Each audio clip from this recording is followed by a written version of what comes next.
तर नमस्कार, श्री स्वामी समर्थ. कसे आहात सगळे? तर गुड मॉर्निंग. आणि हा व्लॉग कालचा आहे. सो एक दिवस आड करून मी व्लॉग टाकेन किंवा रेग्युलर पण टाकेन. तर नक्की बघा माझे. आणि चॅनलला आवडत असेल व्हिडिओ तर नक्की लाईक करा, शेअर करा, सबस्क्राईब करा. तर इकडे शेजारी कार्यक्रम असल्याकारणाने मुलांची सगळी गडबड होती आणि मुलांचं खेळून खेळून भूक लागली. तर आजीने आंबा कापला आणि त्यांना सगळ्यांना भरवायला. एकच आंबा पण किती, त्यावर तुटून पडली मुलं. तर त्यानंतर त्या कार्यक्रमाला ननंदबाई पण माझ्या आल्या होत्या. तर त्यांची जायची गडबड होती आणि ह्याचं त्याचे पाठवून जाऊन त्याला फिरायचं होतं गाडीने. तर आणि ती पण नाचत होती कारण तिला जायचं होतं आत्याकडे राहायला. आणि दुसऱ्या दिवशी आम्ही गेलो होतो माझ्या मैत्रिणीकडे. तर मिस्टरांचा वेळ जात नव्हता. तर बघा मोबाईलवर टाईमपास कर, कारण आम्ही सगळी लेडीज जमून गप्पा करत होतो. आणि त्यांच्याकडे फिश टँकमध्ये असे 2 फिश आहेत. जो एक अँग्री आहे आणि एक सिम्पल आहे जो असा शांत असतो.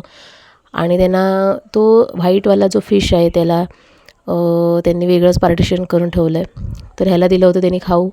तर बघा खाऊवर ताव मारते कारण त्याला भरपूर भूक लागली होती. आणि तर जेवणाचा टाईम होता. माझ्या फ्रेंडने सगळ्यांना जेवण वाढलं.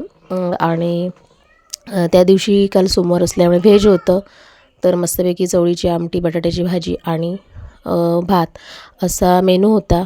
तर ह्याला भूक लागती मांजरला, त्याला पण घातलं. आणि ह्याचं काही शेव खाऊन संपत नव्हतं तर त्याला पण दिलं. त्यानंतर त्याने पण आमच्यावर जेवण केलं. आणि त्यानंतर परत आम्ही गप्पांना बसलो. तर ती माझ्या मैत्रिणीची सासूबाई आणि त्यांची बहीण अशा गप्पा रंगल्या होत्या. तर आम्ही खूप दिवसांनी गेलो होतो. तर त्यांचं म्हणणं होतं येतच नाही, हे नाही ते नाही, पण वेळ मिळत नाही शॉप असल्याकारणाने. तर त्यानंतर रात्री आलो. ते आंबे होते ते धुवून वगैरे ठेवलेत. मिस्टरांनी टोमॅटो आणले ते पण काढून ठेवलेत. तर कारण पिशवीत ठेवले टोमॅटो मी फ्रीजमध्ये ठेवत नाही, खराब होतात. त्यानंतर चवळी घातली होती सकाळीच भिजत, त्यामुळे ती रात्री आमटी केली. उशिरा जेवण केलं कारण प्रवास करून आल्यावर कंटाळा आलेला. सो 8:30ला जेवण करायला घेतलं. चवळीची आमटी केली, भात लावला कुकरला आणि मस्तपैकी आंब्याचं रायतं केलं. जे छोटे आंबे असतात त्याचं रायतं केलं मस्तपैकी. तर कुकरच्या शिट्ट्यांना 1-2 शिट्ट्या मी लावून घेतल्या कारण टोपात शिजत घालतं ते वेळ लागतो. त्यानंतर कढीपत्ता, लसूण ठेचून घेतला, मोहरी, जिरं असं आणि गूळ आणि मच्छीचा मसाला असं सगळं मिश्रण केलं आणि आंब्याचं रायतं केलं. तर आवडल्यास नक्की लाईक करा, शेअर करा, सबस्क्राईब करा. आणि भेटू नेक्स्ट व्लॉगला.